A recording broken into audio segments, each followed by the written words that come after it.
Hello दोस्तों, आज की हमारी कहानी है मैं सांवली हूँ। चलिए कहानी शुरू करते हैं।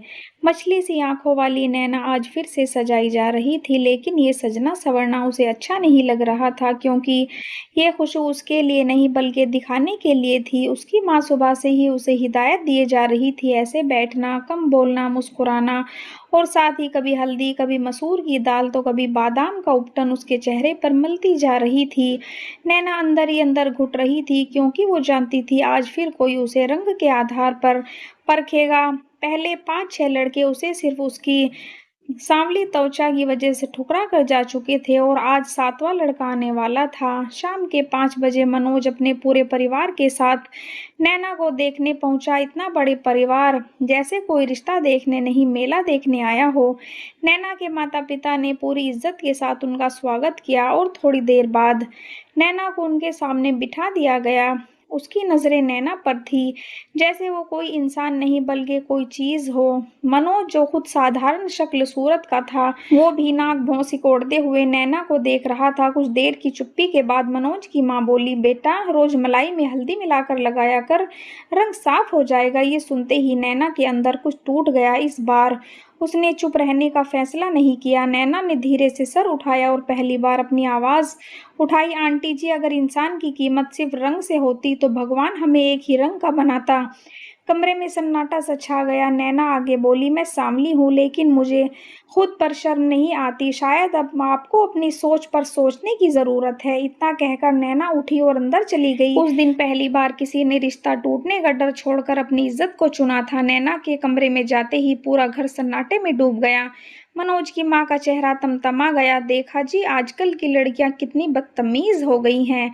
नैना के पिताजी घबराते हुए बोले, माफ कीजिएगा, बच्ची है, कुछ ज्यादा ही बोल गई। लेकिन तभी कुछ ऐसा हुआ जिसकी किसी ने उम्मीद भी नहीं की थी। मनोज, जो अब चुप था, अचानक बोला, पापा, अब हमें चलना चाहिए। सब हैरान रह गए। घर लौटते समय पूरे रास्ते मनोज चुप रहा, लेकिन उसके मन में नैना की बातें गूंज रही थी। शायद आपको अपनी सोच पर सोचने की जरूरत है। उस रात मनोज सो नहीं पाया। उसे एहसास हो रहा था कि उसने भी वही गलती की जो समाज सालों से करता आ रहा था, किसी इंसान को उसके रंग से आंकना। अगली सुबह मनोज ने एक फैसला लिया। वो अकेले नैना के घर पहुंच गया। दरवाजा नैना ने खोला। उसे देखकर नैना चौंक गई। आप? मनोज ने झिझकते हुए कहा, मुझे माफ कीजिएगा। नैना कुछ नहीं बोली, बस सुनती रही। मनोज आगे बोला, कल जो हुआ वो गलत था। मैं भी उन्हीं लोगों जैसा बन गया जिसके खिलाफ आप खड़ी हुई हैं। उसने सर झुकाते हुए कहा, अगर आप चाहें तो मैं इस रिश्ते के लिए फिर से बात करना चाहता हूँ, लेकिन इस बार बिना किसी शर्त के। नैना ने कुछ नहीं कहा। वो कुछ पल शांत रही। नैना आगे बोली, मुझे ऐसे इंसान की जरूरत है जो मुझे बदलने की कोशिश ना करे, बल्कि मैं जैसी हूँ वैसे ही स्वीकार करे। कुछ पल की खामोशी के बाद नैना ने साफ शब्दों में कहा, और सच कहूँ, मैं अभी खुद को समझने और सपनों को पूरा करने में लगी हूँ, इसलिए मैं ये रिश्ता नहीं करना चाहती। मनोज ने सर हिलाया। इस बार उसके चेहरे पर कोई अहंकार नहीं था, सिर्फ समझ और सम्मान था। उसने सही फैसला लिया। वो वहां से चला गया। उस दिन नैना ने सिर्फ एक रिश्ता नहीं ठुकराया, बल्कि समाज के उस सोच को भी ठुकराया जो आज भी रंग के आधार पर इंसान की कीमत तय करते हैं। और मनोज, वो पहली बार किसी लड़की से ना सुनकर भी उसे सम्मान देना सीख गया था। नैना के उस फैसले के बाद घर में कुछ दिनों तक अजीब सा माहौल रहा। रिश्तेदारों की फुसफुसाहट, पड़ोसियों की बातें, इतना अच्छा रिश्ता ठुकरा दिया। लड़कियां ज्यादा पढ़ लिख जाएं तो यही होता है। लेकिन इस बार नैना चुप नहीं रही और ना ही टूटी। वो पहले से ज्यादा मजबूत हो चुकी थी।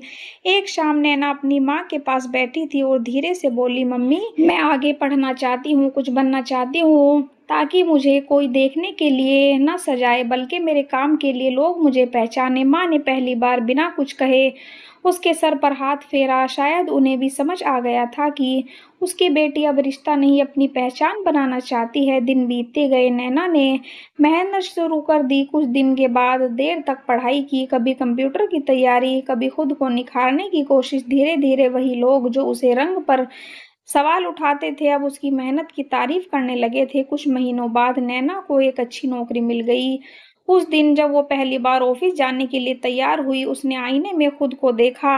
ना कोई उपटन, ना कोई बनावटी मुस्कान, बस आत्मविश्वास और उसमें हल्की सी मुस्कान के साथ खुद से कहा, मैं जैसी हूँ वैसे ही काफ़ी हूँ।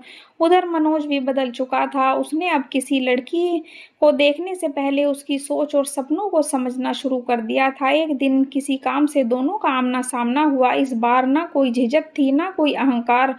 मनोज मुस्कुराया, आप बहुत आगे बढ़ गई हैं। नैना ने भी शांत स्वर में कहा, मैं हमेशा से आगे बढ़ना चाहती थी, बस रास्ता आज मिला है। दोनों ने एक दूसरे को सम्मान से देखा और अपने अपने रास्ते पर आगे बढ़ गए।